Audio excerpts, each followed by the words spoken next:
Ելենա Արշակյանի «Հարսնաձորի լեգենդը» հեռուստասերիալի նկարահանումները շարունակվում են, հեռուստադիտողները դիտում են ու քննարկում հեռուստասերիալի հերթական սերիան, ընենց են ասում Մարգարիթ օր, ախր Մարգարը մեն-մենակ ձեր բոլորից վեհ էր, տղամարդ էր, մեծություն էր, գրել է հեռուստադիտողներից մեկը: Հալալա քեզ Նարէ ջան, փշաքաղվել եմ լրիվ իրական, ոչ թե Սոնայի նման զոմբի: Վռամ ջան, հլը հորդ նայի ոնց է բոլորիցդ ամեն ինչ թաքցրել: Նարեի խաղը, մարմինս ուղղակի փշաքաղվեց: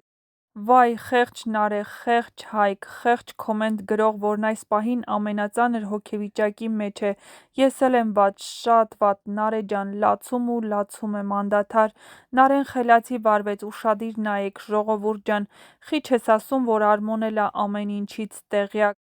Ապրես Նարէ ջան, ճշմարտությունը հիվանդանում, բայց չի մեռնում: Էդ որ բոլորդ ասում եք ապրես Նարէ, ճիշտ ասացիր, գոնե հասկանում եք, ապրես Արմոն պիտի ասեք, Արմոն չլիներ, Նարէն ասողը չէր, նենց որ մալադեց Արմո: Այ մարդ, էդ Արմոյին ուղարկեք իր տուն, գաղտնիք չկա դրանից, վայ: Ահա այսպիսին էին այսօրվա սերիայի մեկնաբանությունները: